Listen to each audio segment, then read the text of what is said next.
Welcome back to Studio B. We are live with your day-to-day BYU sports play-by-play. Before the show today, I was able to catch up with former BYU and NFL defensive back Derwin Gray. Cougar fans love him. We love having him on the show. Here's my conversation with Derwin Gray.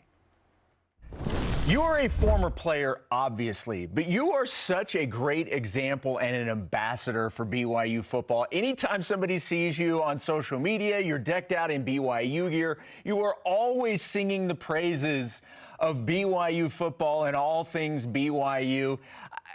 You have been one of the great people that showcases the Cougars. Why is that so important to you? Yeah, well, first of all, thank you.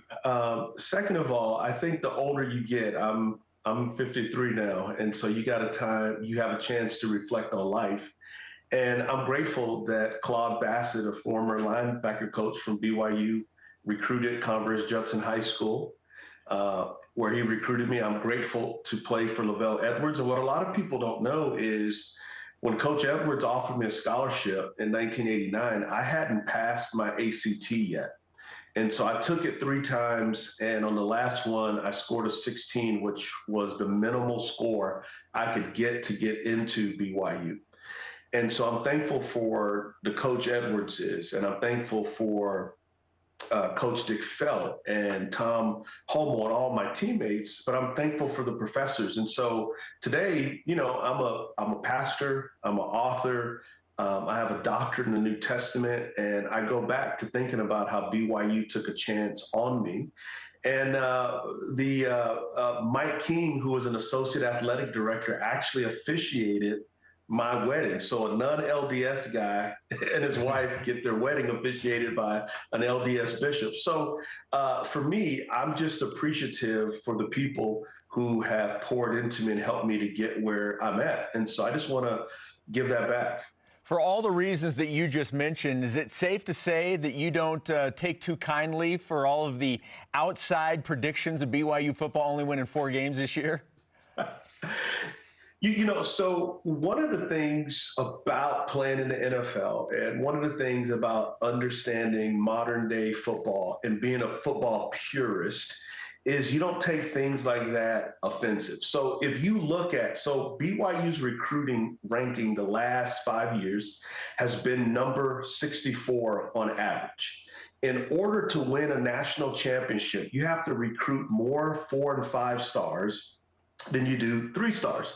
And so when you look at who has an opportunity to win a national championship, it's the teams who rank consistently in the top 5 in recruiting. So for me, I have a baseline understanding of what I expect us as a team to get out of our talent.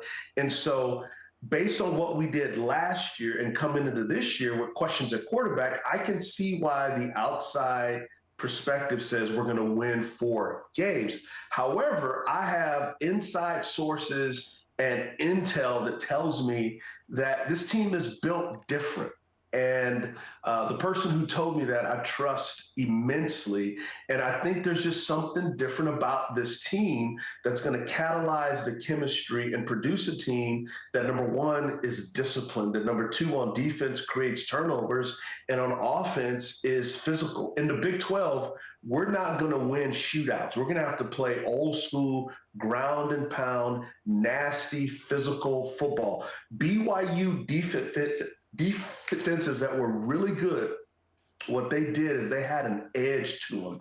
I'm thinking of Bob Davis from back when I played, the Rocky Beagles, and throughout the history, we've had guys who had an edge on defense that was borderline nasty, almost against the rules, but not quite there. And I think there's going to be a reemergence of that type of nastiness. So when you don't have as much talent as the other teams, you got to hit the talent out of the other team. Knowing how important the quarterback position is just in general, in football, you got to have a quarterback. How much do you think the fact that BYU went in with some uncertainty in terms of who was going to be the guy, how much do you think that would change perception if BYU had a guy coming into the year that they already knew? Do you think that's playing a role in some of the lower expectations simply because that quarterback position is in flux going into the year? Oh, absolutely. Common sense would say, hey, you had a young guy who played 4 games last year with mixed reviews. You have an older guy who hadn't played in 2 years. So that makes common sense. But if I could step back into history just a little bit, I remember in 1989, BYU had some questions at quarterback. There was a veteran guy by the name of Sean Covey, and there was this young skinny dude from Texas named Ty Detmer, and people wasn't really for sure. And that year, we went on to be ranked as high as number 4 in the nation. We beat. We were really really good. So what competition does is it brings out the best in you. And so whoever wins the competition knows that they have to continuously play at a high level in order to stay on the field.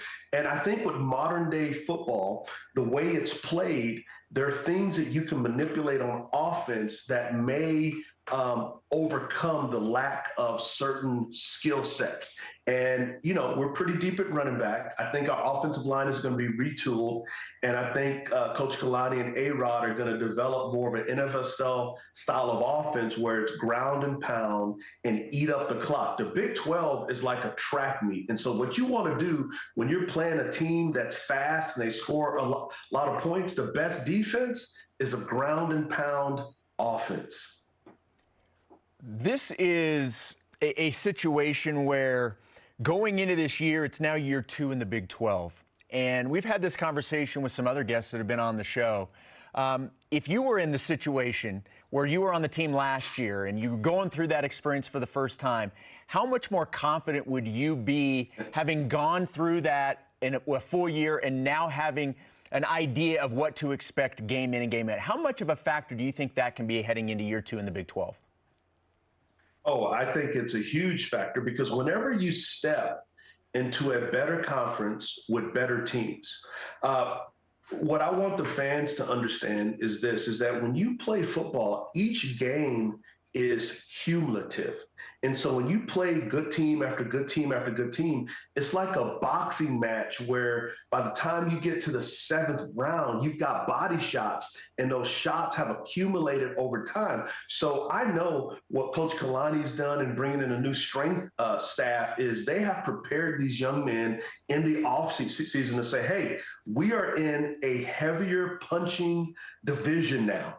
And so we've got to not only learn how to take the blows, but we got to learn how to give the blows. And now that they've had a taste of that, that is going to prepare them that every single week is a heavyweight battle. And we have more depth. Coach Gennaro was saying the other day that BYU has 8 cornerbacks that can play. In all my years of following BYU, which is a long time now, we have never had 8 cornerbacks who can play. And I know we're upgrading at every other position. And so you can see how our recruiting efforts is building a Big 12 Power 4 football team. It's about Jimmys and Joes, and then it's about the strength staff, and it's about the culture. Culture is just not what you say. Culture are the behaviors that develop habits. So when you get into the game, you don't rise to the moment, you rise to the level of your preparation and your habits. And I think a whole year of experience in Big 12 football has given us an opportunity to say, this is what it's like, this is what it's going to require.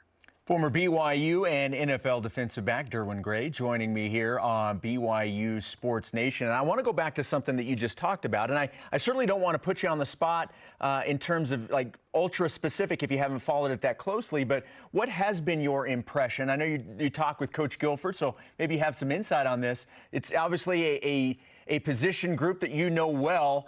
What do you know and what are your expectations for this BYU secondary? Well, so I think the reemergence of Micah Harper, if he can stay healthy, and I believe that he's going to, I believe he's going to have a phenomenal year. Jacob Robinson, right now he has 8 career interceptions. In the modern era, Kai Nakoa and I both have 14 for 3rd all time. I think he can challenge that 14 picks and maybe even surpass it.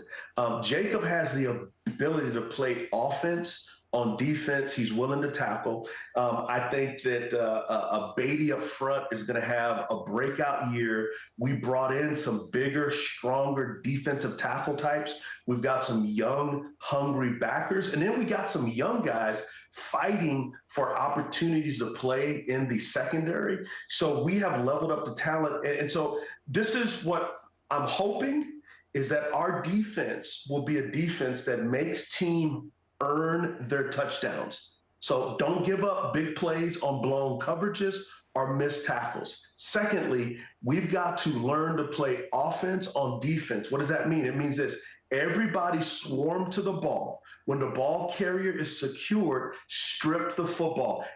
Anybody can make a tackle. The great defenses make tackles and strips the football. And so that has to be taught. That has to be practiced.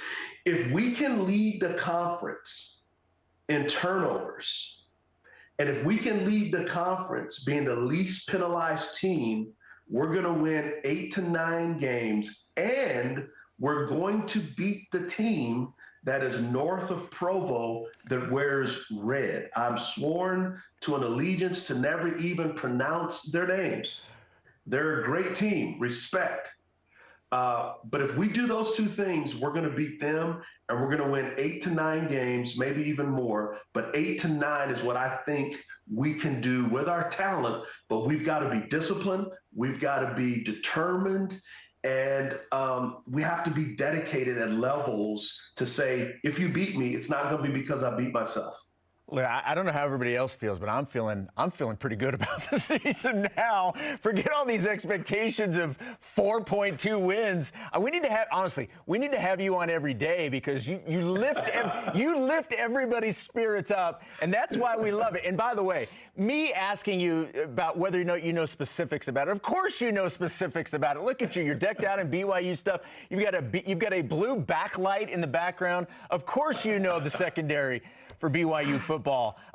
Derwin, thank you so much for taking a few minutes. It's always great to have you on the show. As I mentioned at the start, you are an unbelievable ambassador for all things BYU, and we cannot say thank you enough. Thanks for joining us today. Yeah, absolutely. Can I add one more thing? Please. Yeah, so something that I think is really important to me, and I think it's something that needs to be highlighted that often is not. I propose that Kalani Sitake and his staff has recruited not only the most ethnically diverse football team in BYU history, but I think the most ethnically diverse football team perhaps in all of college football when you look at the number of African-American players, Polynesian players, and Caucasian players. And for a school like BYU with its history to do that is a major, major accomplishment. And I know people are going to push back and say, well, what matters is how they play. That's true on one part. But let me tell you another story, though. In 1989, when I get to BYU, and there's only 9 to 10 other Black men on the team, that affects you. And so representation by identification matters immensely. And so I think that's something that needs to be talked about and needs to be celebrated, because in a time of deep ethnic, racial division, BYU football has cooked up something quite beautifully diverse, and I'm happy to see it. Yeah, absolutely, and thank you for bringing that up. I know that, when we're talking about football right now, but when you look up and down all of the rosters in the BYU athletic department, the BYU administration has done a fantastic job of trying to change that perception of what you were just talking about, and what you brought up with the football team is a perfect example of that. Derwin, thank you again so much for joining us today. It was fantastic. Thanks. Go Cougs. Go Cougs indeed.